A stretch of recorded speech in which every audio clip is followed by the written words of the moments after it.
सब लोग दिवाली वैकेशन बना के घूम के आ गए, फ्रेश होके आ गए। नहीं, जीवन में जरूरी है एक ऐसे छोटे छोटे ब्रेक्स का आना, नहीं तो रोज वही वही वही वही काम करके हम बहुत थक जाएंगे।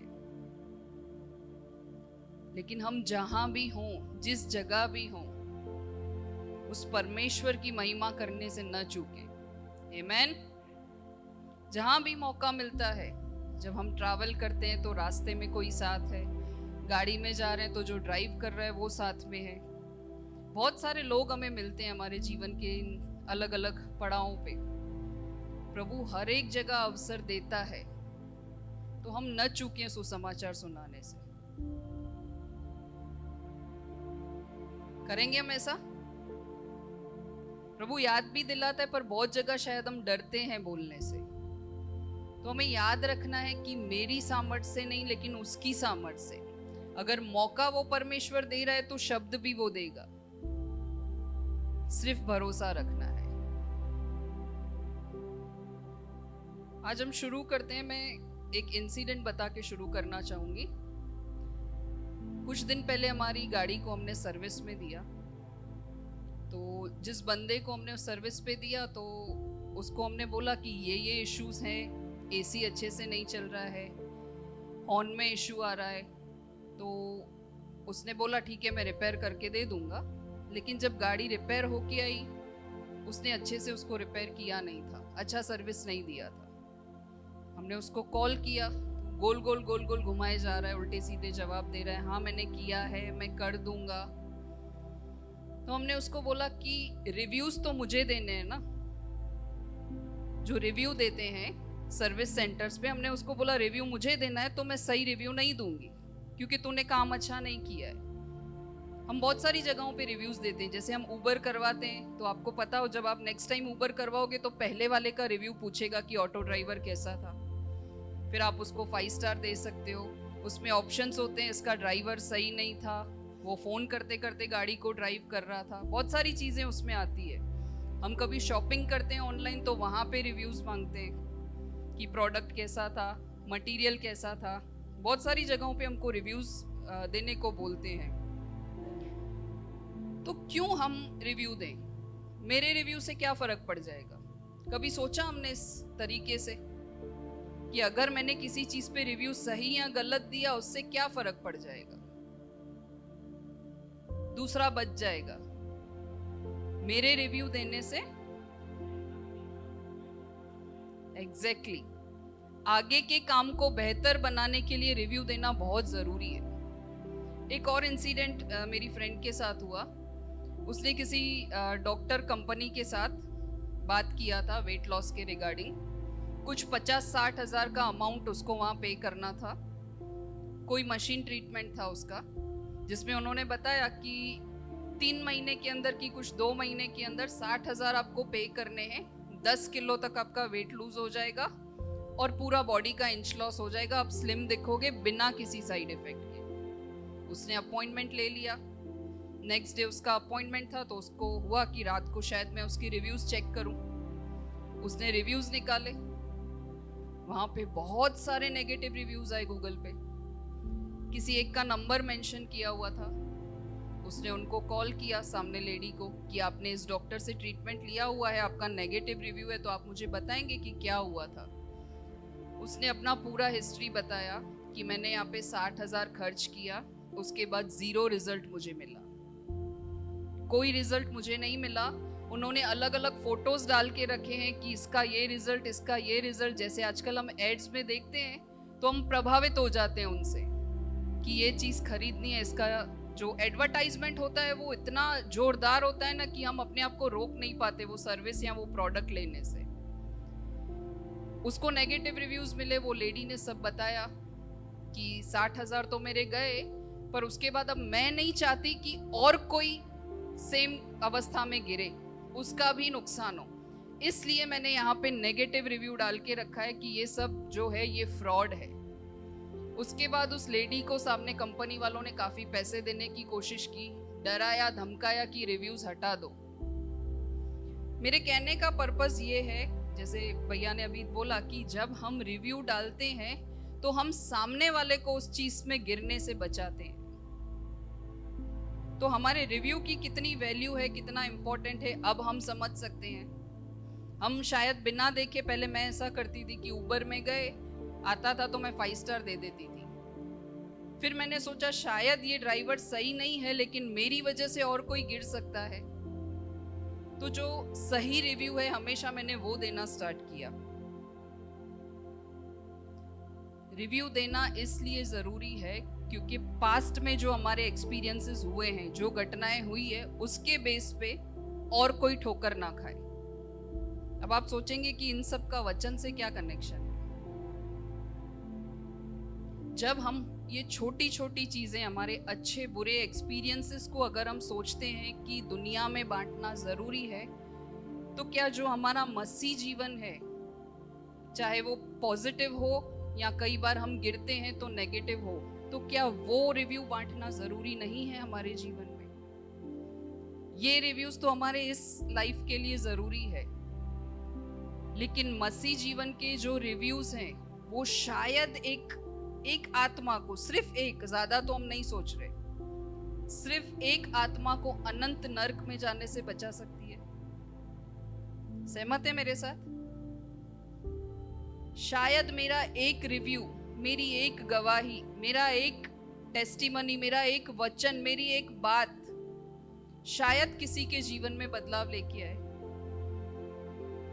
जरूरी नहीं है हर जो रिव्यू मसीह जीवन का होता है वो पॉजिटिव ही होता है, लेकिन अगर आज मेरे जीवन में कोई गवाही है, मेरा रिव्यू है, मैंने किसी के साथ बांटा, तो हो सकता है मेरा भाई या बहन, उसका विश्वास परमेश्वर में और दृढ़ हो जाए।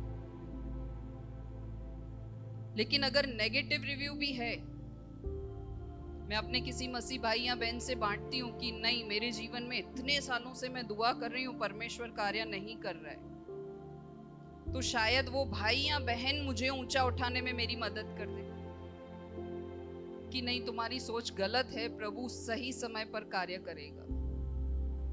तो कहने का तात्पर्य ये है कि छोटे छोटे रिव्यूज, छोटी छोटी टेस्टिमनी, अपनी गवाहियां, हमारी लाइफ में जो प्रभु कार्य करता है उसको हल्के में ना लें। हम वेट करते हैं कि बड़े बड़े चमत्कार हों तब हम बांटें। उस दौरान हम भूल जाते हैं कि ये जो सांसें हम ले रहे हैं ना, ये भी एक बहुत बड़ा रिव्यू है हमारे जीवन के लिए।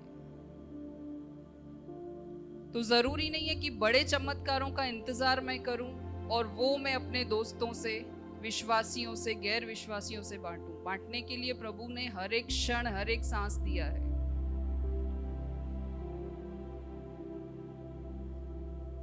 हमें हमारे विश्वास के एक्सपीरियंसेस को जहां पे भी प्रभु मौका देता है, जैसे मैंने बोला, हम ट्रैवल करते हैं, बिजनेस करते हैं, वहां पे कई लोगों से मिलते हैं, तो ये छोटे छोटे रिव्यूज बांटना बहुत जरूरी है जिंदगी में।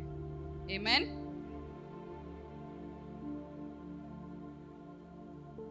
पूरा बाइबल जो है अगर हम उठा के पढ़ते हैं ना, तो वो हर जगह सिर्फ कहानियां हैं। और किस चीज की कहानियां हैं? मानव जाति के उद्धार के लिए कहानियां हैं। कोई भी वचन उठा के पढ़ लो, अलग अलग कहानियां पाएंगे, और सिर्फ किसकी? परमेश्वर की वफादारी की, परमेश्वर के प्यार की, उसके अनुग्रह की। हर जगह यही मिलता है हमको, घटनाएं, सॉरी।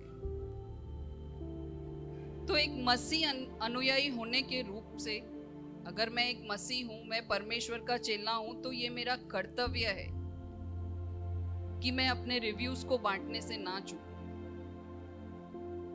और कोई भी हम में से ऐसा ना समझे कि ये छोटा सा तो रिव्यू था, ये छोटा सा इंसिडेंट था, इसको मैं क्या इसके साथ बांट के करूं।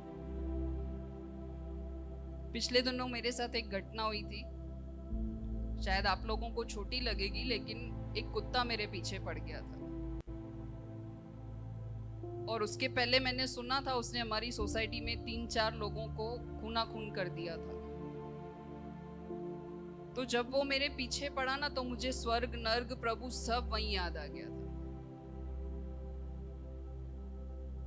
अब ये छोटी घटना है, किसी को बताओ तो जैसे आप लोगों को हंसी आ रही है, लेकिन आज मैं किसी को बताती हूँ तो शायद बहुत लोग जज भी करते हैं कि कुत्ते से क्या डरने का। लेकिन किस तरीके से परमेश्वर ने मुझे वहां से बचाया है, अब वो तो क्या प्रभु और मैं ही जान सकते हैं उस अवस्था को कि मैं किस इंसिडेंट से पास हुई। तो ये भी छोटी छोटी गवाहियां हैं। मुझे पता है लोग हंसेंगे, जज करेंगे कि ये क्या होता है, लेकिन मैं वहां भी नहीं चूकती हूँ। भले मेरा डर वहां दिखता है कि एक कुत्ते से डर गए, लेकिन तो भी मैं ये गवाही बांटने से चूकूंगी नहीं कि किस तरीके से परमेश्वर ने मुझे वहां से बचाया है। जहाँ 2 दिन पहले मैंने पढ़ा कि एक कुरियर वाले को, एक योगा टीचर को वहां पे उसने काट खाया, वहां पे प्रभु ने मुझे बचाया। तो जरूरी है कि जीवन के छोटे छोटे एक्सपीरियंसेस को हम बांटें।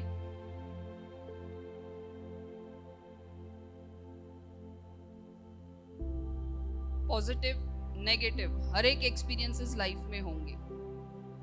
जरूरी नहीं है कि हर जगह हम ऐसा ही बताएं कि प्रभु विश्वास योग्य रहा। वैसे प्रभु हर जगह विश्वास योग्य ही होता है, लेकिन हम अपना धीरज खो देते हैं, तो हमें लगता है कि अब तक तो कार्य हुआ ही नहीं मेरे जीवन में। कितने सालों से तो मैं इस चीज के लिए दुआ कर रही हूँ, कितने सालों से तो मुझे शांति चाहिए, प्रभु दे कहाँ रहा है। वो भी जरूरी है, आप बांटिए, क्योंकि यही एक जगह है जहां पे हम एक दूसरे को गिरने से उठा सकते हैं। एक वचन पढ़ते हैं हम, प्रकाशित वाक्य 12 का 11। क्यों जरूरी है गवाहियां बताना?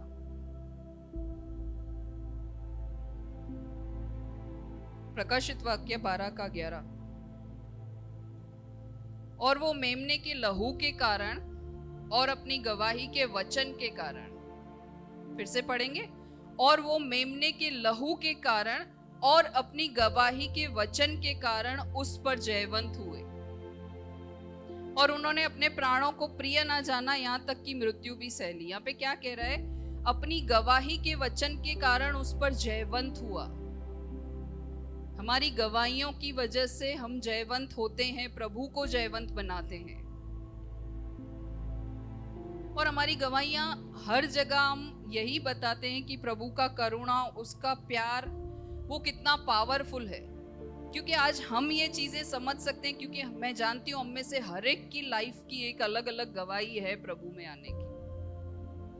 कोई भी ऐसा नहीं है कि ऐसे ही उठ के एक दिन आ गए कि चलो ना आज से मैं मसीह को मानूंगा। हर एक के जीवन की एक गवाही है, बहुत बड़ी बड़ी गवाही है। और वो गवाही इतनी पावरफुल है, जब हम पीछे मुड़ के देखते हैं तो रियलाइज होता है कि कहाँ थे हम, कहाँ से प्रभु कहाँ लेके आया है मुझे। कभी सोचा था हमने कि कोई एक गाल पर थप्पड़ मारे तो हम उसको दूसरा गाल दे देंगे? ऐसा सोच हमारा शुरू से था? कभी सोचा था कि मैं सेल्फिश नहीं होंगी, अपने बारे में नहीं सोच के अपने भाई बहनों के बारे में सोचूंगी? ऐसा सोच था हमारा?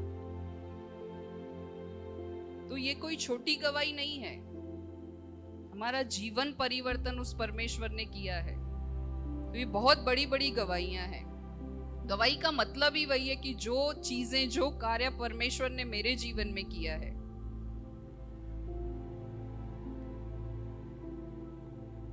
और मेरा जो पास्ट था, मेरे उस पुराने जीवन में जो परमेश्वर ने मेरे लिए किया है, वो मेरे भविष्य के लिए मुझे आशा देता है कि आगे भी मेरा परमेश्वर मेरे लिए और अच्छी चीजें करेगा। आमेन। आप समझे, मेरा जो पास्ट था उसमें जो भी चीजें परमेश्वर ने मेरे लिए की है, वो मेरे जीवन में मुझे आशा देती है कि आगे भी मेरा प्रभु मेरे साथ बेस्ट करेगा। जरूरी है समय समय पर अपने पुराने जीवन को जांचते रहना। हम भूल जाते हैं, और कभी कभी क्या हमेशा हमें पलट के देखना चाहिए कि किस अवस्था से उसने मुझे बाहर निकाला है। कहाँ हम रोते रहते थे, कुड़कुड़ाते रहते थे, दुखी रहते थे। आज परेशानी भी आती है तो मेरे पास आशा है कि मेरा प्रभु जिसने अतीत में मेरे साथ बेस्ट किया है, वो आगे भी बेस्ट करेगा। और ये आशा होना जीवन में बहुत जरूरी है, और हमारा प्रभु वो आशा है। किस कीचड़ में थे, कहाँ थे हम लोग, वो निकाल के लेके आया है मुझे। तो आगे क्या वो मेरे जीवन की चिंता नहीं करेगा? पर ऐसा क्यों होता है जब जीवन में कठिन परिस्थितियां आ जाती है? हम जानते हैं परमेश्वर बहुत कुछ कर सकता है, हम ये भी जानते हैं कि अपने समय पर वो करेगा, लेकिन फिर भी कहीं ना कहीं हम डगमगा जाते हैं। होता है कि सिर्फ मेरे साथ होता है? कोई परिस्थिति में हम अटके हुए हैं लंबे समय से, हमें ये तो पता है कि मेरा परमेश्वर योग्य है मुझे उससे बाहर लेके आने में, लेकिन मैं दुआ कर रही हूं, लेकिन कोई चेंज नहीं है मेरे जीवन में। तब मेरा धीरज कहाँ है? क्या तब भी मेरा विश्वास उतना ही है जितना अच्छी परिस्थितियों में था? मुझे जांचने की जरूरत है। ऐसा ही कुछ हबक्कुक ने महसूस किया था। पिछले 2 चैप्टर मैंने कुछ टाइम पहले बताया था, उसके बारे में हमने देखा था कि पहले अध्याय में हबक्कुक जो है यहूदा के लोगों को लेके चिंतित है कि प्रभु कब तू वहां पे न्याय करेगा, वहां से अच्छे लोगों को तू बाहर निकालेगा, वहां पे पाप बढ़ता जा रहा है, वहां के जो राजा हैं प्रभु जी वो गलत कार्यों को बढ़ावा देते जा रहे हैं। तो हबक्कुक अपने लोगों को लेके चिंतित था कि प्रभु तू कब कार्य करेगा। यहां मैं एक चीज देख रही थी, जो भी जैसे हबक्कुक एक भविष्य वक्ता था, तो हम जानते हैं कि यूजुअली जो भविष्य वक्ता होता है वो उसका कार्य क्या होता है? परमेश्वर के संदेश को लोगों तक पहुंचाना। एक भविष्य वक्ता का कार्य होता है कि लोगों से वो परमेश्वर के बारे में बात करता है, लेकिन यहाँ हबक्कुक क्या कर रहा है? वो परमेश्वर से अपने लोगों के बारे में बात कर रहा है, वो उल्टा कार्य कर रहा है। उसका काम क्या है कि परमेश्वर ने जो उसे वाणी दी वो आके लोगों तक पहुंचाए। यहाँ पे ये उल्टा कर रहा है, वो लोगों की चिंता करके परमेश्वर से बात कर रहा है कि प्रभु क्यों मेरे लोगों के साथ ऐसा हो रहा है। आप समझ रहे हैं उसकी गंभीरता, उसका प्यार अपने लोगों के प्रति वो नहीं देख पा रहा है वहां पे। और हबक्कुक वहां पे 2 चीजों के बारे में चिंतित था। हमने देखा था वो 2 सवाल प्रभु से करता है कि प्रभु आखिर तू कब उस कार्य को करेगा। किसी ने नोट्स बनाए हो तो लास्ट सेशन में मैंने बताया था, वो बोलता है कि प्रभु कब तू उनको आजाद करेगा वहां से, कब तू तेरा न्याय लेके आएगा। तो यहाँ पे हबक्कुक को जो है 2 चीजों के बारे में चिंता थी, एक तो प्रभु के समय पर, और दूसरा उसको प्रॉब्लम था प्रभु के कार्य करने के तरीके के ऊपर। पहले वो पूछता है कि प्रभु तू कब न्याय करेगा, पाप बढ़ता जा रहा है, तू आखिर कब न्याय करेगा। वहां पे प्रभु उसको बताता है मैंने सब सोच के रखा है कि मैं कार्य करूंगा, इस समय पर करूंगा। वो थोड़ा सा कूल हो जाता है कि ठीक है चलो, प्रभु को भी ध्यान है इन परिस्थितियों का। फिर जब वो पूछता है कि प्रभु तू कैसे करेगा, प्रभु उसको बताता है कि मैं बेबीलोन के लोगों को उभारूंगा और वो यहूदा पर जाके चढ़ाई करेंगे। तो अब वो और परेशान होता है कि ये क्या तरीका है तेरे काम करने का। बेबीलोन जो और दुष्ट है, यहूदा के लोग तो फिर भी अच्छे हैं, बेबीलोन के तो सब लोग बुरे हैं, और तू उनको कह रहा है कि चढ़ाई करेगा तू यहूदा के ऊपर। अब उसको पहले प्रभु के समय से प्रॉब्लम था, अब प्रभु बता रहा है मेरा ये तरीका है, तो अब उसको भी उससे भी प्रॉब्लम है। हमारे जीवन में भी जब परिस्थितियां आती है ना, तो हम ऐसा ही करते हैं कि प्रभु कब मेरे जीवन की ये टेढ़ी परिस्थिति को तू बदलेगा।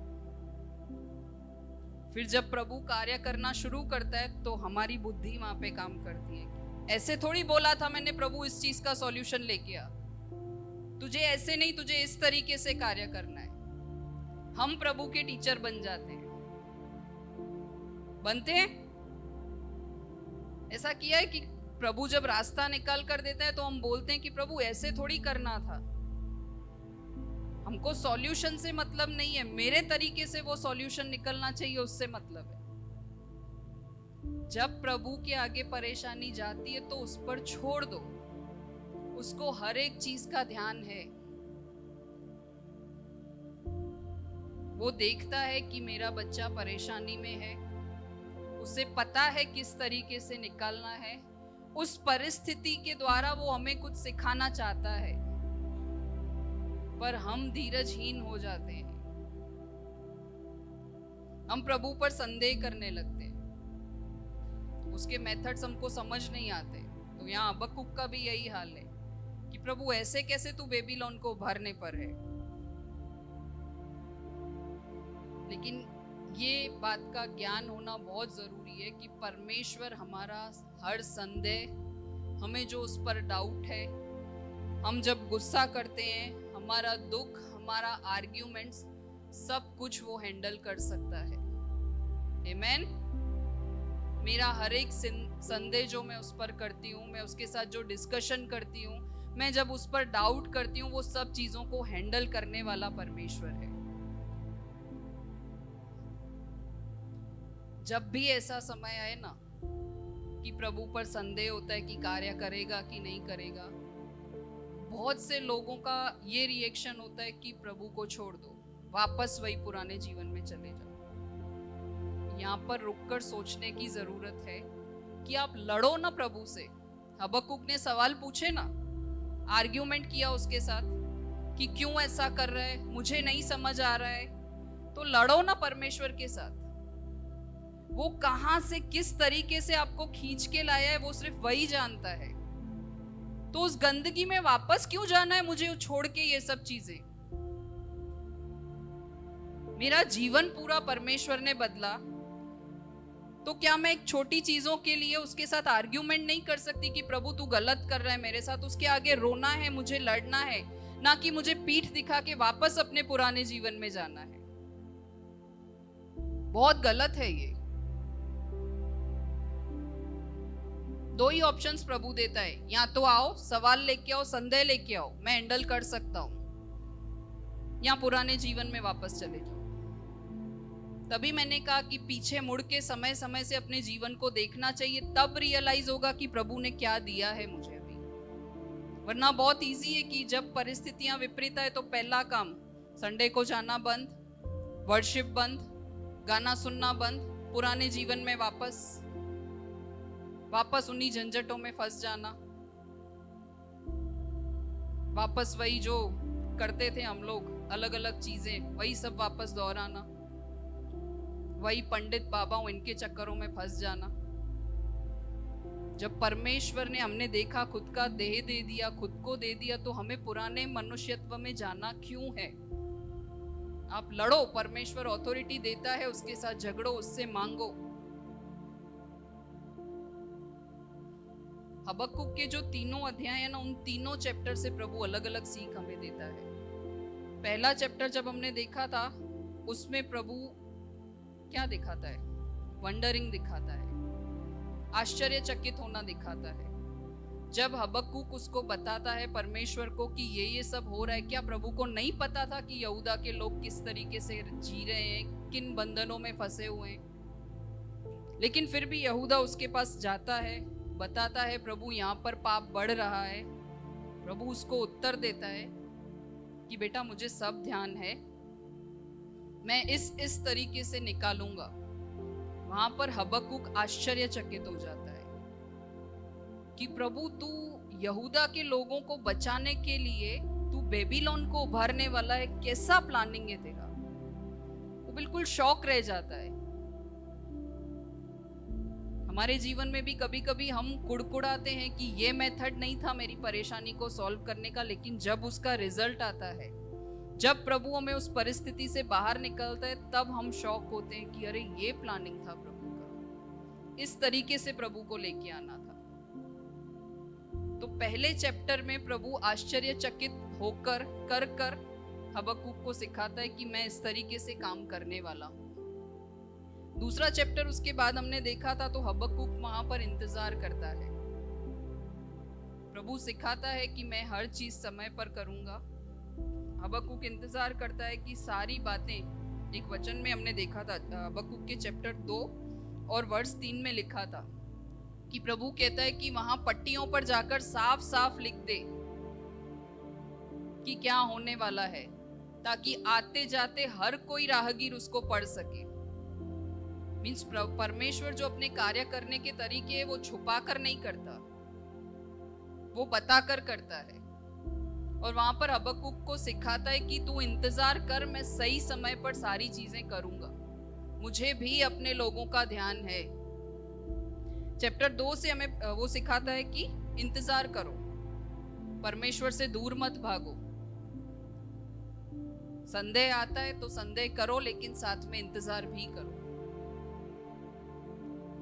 तीसरा चैप्टर आज हम करेंगे, उसमें प्रभु दिखाता है आराधना करना, वर्शिप करना। हम उसमें देखेंगे कि किस तरीके से हर एक सवाल, हर एक संदेह हबक्कुक का एक आराधना में बदल जाता है। ये पूरा चैप्टर जो है एक कविता के रूप में, एक पोयम के रूप में हबक्कुक लिखता है। और इस चैप्टर को जब हम पढ़ते हैं ना, मैं पढ़ रही थी तो हबक्कुक बिल्कुल बदला हुआ पाया मुझे। जहां पे वो पहले प्रभु से सवाल पूछता है, संदेह करता है, शायद सोच रहा होगा कि मैं इंतजार करूं ना करूं, प्रभु किस तरीके से कार्य करेगा, वो असमंजस में था। लेकिन जब ये तीसरा चैप्टर हम पढ़ते हैं तो वहां पे पता चलता है कि उसका जो सारा कंफ्यूजन था, सारा जो डाउट था, वो क्लैरिटी में बदल गया। सब कुछ उसे क्लियर दिखने लगा कि उसका परमेश्वर किस तरीके से कार्य करता है। और ये बदलाव हबक्कुक का जब हम ये चैप्टर को पढ़ते हैं तो ये बदलाव जो है उसका बाहरी कोई बदलाव नहीं है। बाहर तो वो जैसा हबक्कुक था वो वैसा ही था, ये अंदरूनी बदलाव है। तो जब हम हमारा मसीह जीवन शुरू करते हैं, जब हम मसीहत में आते हैं, हम प्रभु को ग्रहण करते हैं, हम में से किसी का कुछ आउटर बदला, बाहर से कुछ बदला, किसी के कपड़े वपड़े चेंज हुए कि हम कुछ और पहनते थे, आज हमारा ड्रेसिंग सेंस बदल गया, बात करने का तरीका, बाहरी सब चीज सेम रहती है। लेकिन जब हम प्रभु को ग्रहण करते हैं तो हमारे अंदर बदलाव होता है, और वो ही बदलाव बहुत इंपॉर्टेंट है। और मुझे बोलने की जरूरत नहीं पड़नी चाहिए कि मेरे अंदर बदलाव हुआ है। मैंने पहले भी कहा कि हमारा जीवन एक गवाही होना चाहिए। और अभी तक तो हबक्कुक का जब चैप्टर हम पढ़ते हैं तो परमेश्वर ने अभी तक तो कुछ बदलाव किया ही नहीं था, परिस्थितियां तो वही थी। लेकिन फिर भी हबक्कुक के अंदर बहुत सारे बदलाव आ गए। उसके डाउट्स जो है प्रभु पर, वो प्रशंसा में बदलने लगे। जरूरी है अंदर बदलाव होना। हम पढ़ते हैं पहला वचन चैप्टर 3 का हबक्कुक के।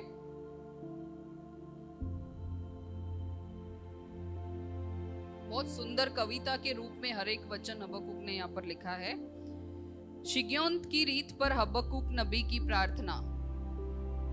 जब मैंने पहला शब्द पढ़ा ना तो मुझे समझ में नहीं आया कि ये क्या है शिग्योन। किसी को पता है, किसी ने सुना है ये शब्द?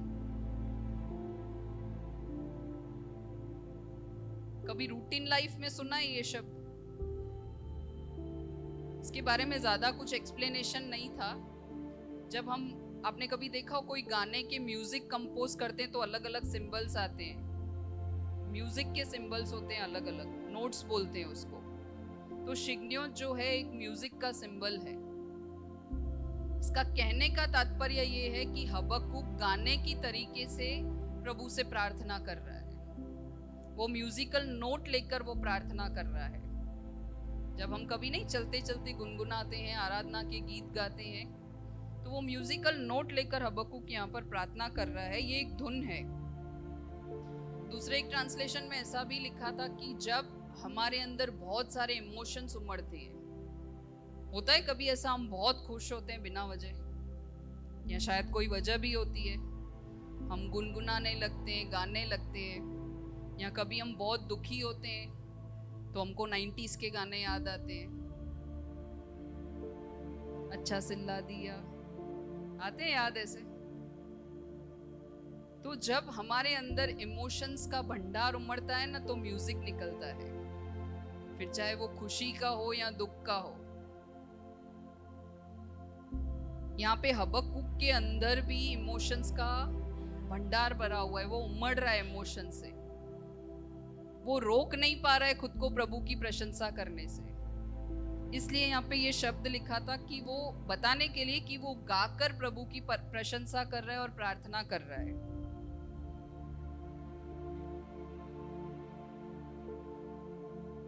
और मैंने बताया परिस्थितियां तो अब तक बदली भी नहीं थी। बदला कौन था? हबक्कुक का अंदर बदला था, उसका विश्वास प्रभु पर और दृढ़ हुआ था।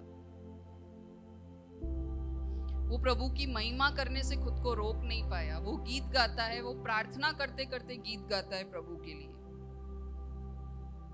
मैं सोच रही थी प्रभु मुझे भी ऐसा विश्वास चाहिए कि हर परिस्थिति में हबक्कुक की तरह मैं तेरी प्रशंसा करूं, गाते हुए प्रशंसा करूं। टफ है, बहुत टफ है जब परिस्थितियां आती है, उस समय पर प्रभु को थामे रखना। लेकिन मुझे सीखना था हबक्कुक से कि ये इंतजार का जो पीरियड होगा, जो खुशियां, जो चीजें मैंने प्रभु से मांगी है, वैसे प्रभु से बड़ा तो कुछ है नहीं, लेकिन फिर भी हम इंसान हैं, बहुत सारी इच्छाएं रखते हैं। तो जब हम प्रभु से मांगते हैं तो उस इंतजार के दौरान भी मुझे हबक्कुक जैसे स्तुति करना है, प्रभु का प्रशंसा करना है गाते हुए। आमेन।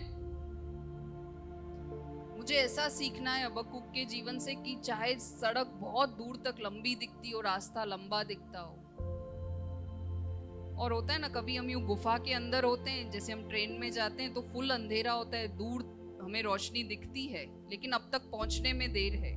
तो चाहे मुझे वो रोशनी ना भी दिखती है, तब भी प्रभु मैं तेरी प्रशंसा करने पाऊं। मेरी मंजिल मुझे बहुत दूर दिखती हो, लेकिन उस समय के दौरान भी प्रभु मैं ऐसी बनूं कि मैं सिर्फ तेरी प्रशंसा करने के योग्य बनूं। पिछले चैप्टर में हबक्कुक ने इंतजार करना सिखाया था, आज वो सिखा रहा है कि इस वेटिंग के पीरियड में भी कैसे आनंदित रहो, उस परमेश्वर की महिमा करते रहो। ये अध्याय पूरा जब मैं पढ़ रही थी तो आशा और विश्वास को ही सिखाता है। दूसरा वचन, हे यहोवा मैं तेरी कीर्ति सुनकर डर गया, हे यहोवा वर्तमान युग में अपने काम को पूरा कर, इस युग में तू उसको प्रकट कर, क्रोध करते हुए भी तू दया करना स्मरण कर। प्रभु हबक्कुक कह रहा है कि प्रभु तेरे कार्यों को पूरा कर।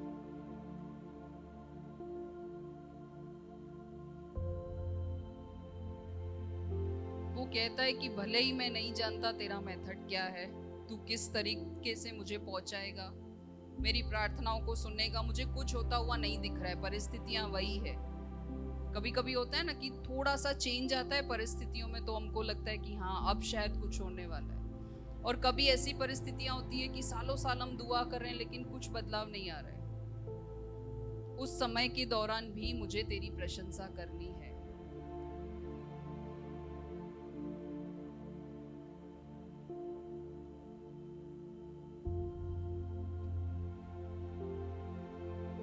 अब ऐसे समय के दौरान जब हम इंतजार में होते हैं तब भी दो पॉसिबिलिटीज है। मैंने पहले भी बताया कि हो सकता है हम प्रभु से दूर चले जाएं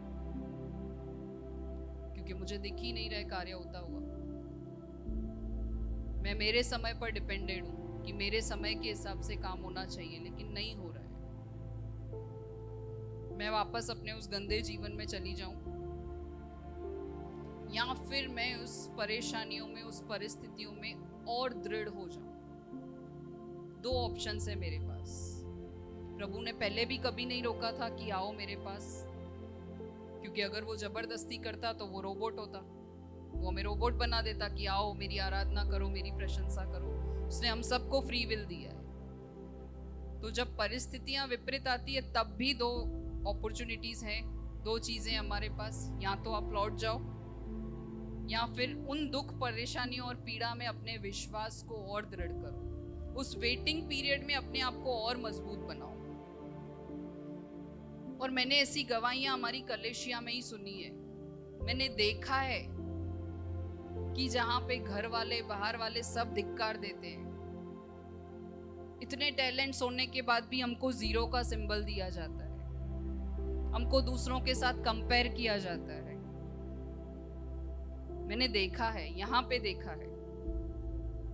लेकिन उस परिस्थिति में, उस अवस्था में कि प्रभु मुझे उठाएगा, उन्हीं लोगों के सामने प्रभु मुझे टॉप पर रख के दिखाएगा।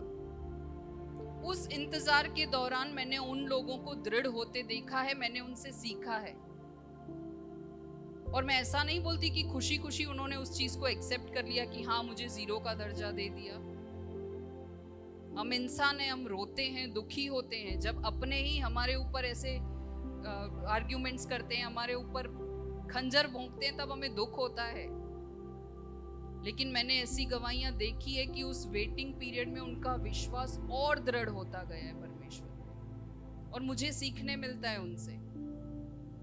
सिर्फ मेरे जीवन में टेढ़ी परिस्थिति है ऐसा नहीं है। तभी मैंने कहा कि जो भी आपके रिव्यूज हैं अच्छे बुरे दूसरों से बांटेंगे तो हम सीखेंगे। मैंने सीखा है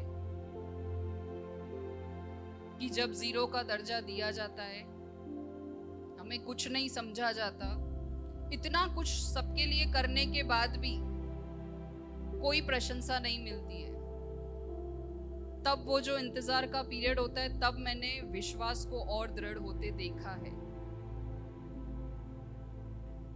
और मैंने कहीं सुना था, कहीं पे पढ़ा था कि मसीह जीवन जो है ना, वो एक कील की तरह होता है। खिल्ली ठोकते हैं ना जो, उस कील की तरह होता है कि जितना जोर से उसको मारोगे ना, उतना गहरा वो होता जाता है। किस चीज में गहरा? विश्वास में और गहरा।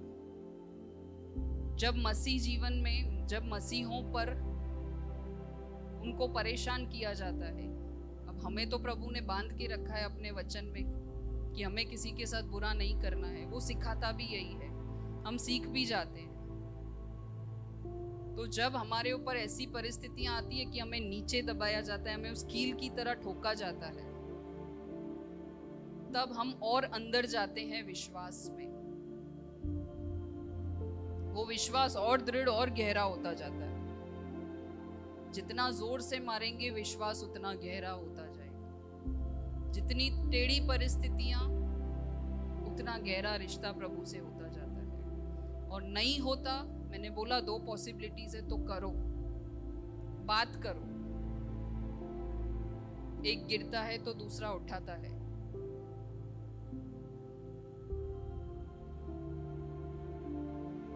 और है मुझे बहुत कुछ बोलने के लिए।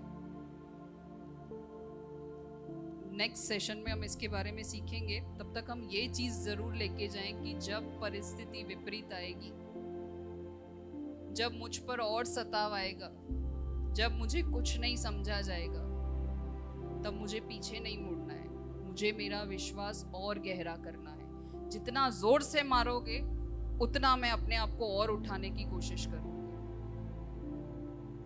जिसके साथ मैं कंफर्टेबल हूं मैं उससे बात करूंगी।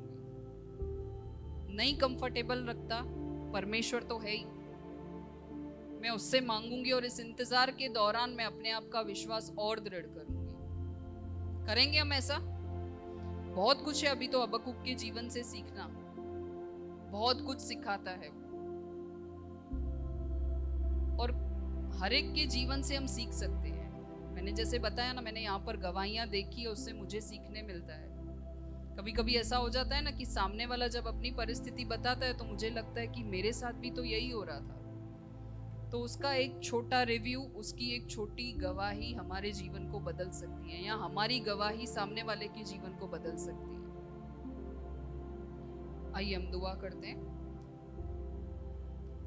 प्रभु तेरे सम्मुख आते हैं परमेश्वर। हम चाहते हैं प्रभु जी कि हबक्कुक के जीवन जैसा जीवन प्रभु जी हम जीने पाए परमेश्वर। जब परिस्थितियां विपरीत आती है परमेश्वर, तब भी प्रभु जी उस इंतजार के पीरियड में मैं तेरी महिमा करने पाऊं पिता।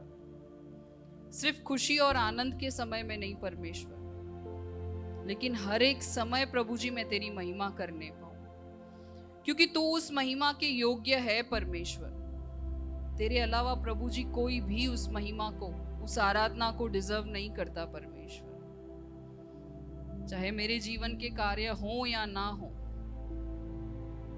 मुझे भरोसा है प्रभु जी कि तूने मेरे लिए बेस्ट सोच के रखा है परमेश्वर। मैं अपने आप को दृढ़ बनाना चाहती हूँ परमेश्वर। मैं चाहती हूँ हम में से हर कोई प्रभु जी तुझ में इतना दृढ़ हो प्रभु जी कि हर एक सांस प्रभु जी उसकी एक गवाही हो परमेश्वर। हर एक समय प्रभु जी तू हमारे संग रहता है परमेश्वर। इस चीज का प्रभु जी बोध हमें हो परमेश्वर। हमारी परिस्थितियां हम पर हावी ना हो परमेश्वर, लेकिन तेरा प्यार हम पर हावी होने पाए पिता परमेश्वर। हम सबको तेरे हाथ में सौंप दे प्रभु जी। हर एक की परिस्थितियों को तेरे हाथ में सौंप दे परमेश्वर। हर एक पर तू दया करना परमेश्वर। जब कील की नाई प्रभु जी हम पर प्रेशर आए, हमें मारा जाए प्रभु जी, तब प्रभु जी तुझ में हमारा विश्वास और दृढ़ बनने पाए पिता परमेश्वर। दया करना हम सबके ऊपर। आदर मान महिमा तुझे देते हुए प्रार्थना हमारे इकलौते उद्धारकर्ता यीशु मसीह के नाम से मांगते हैं, आमीन।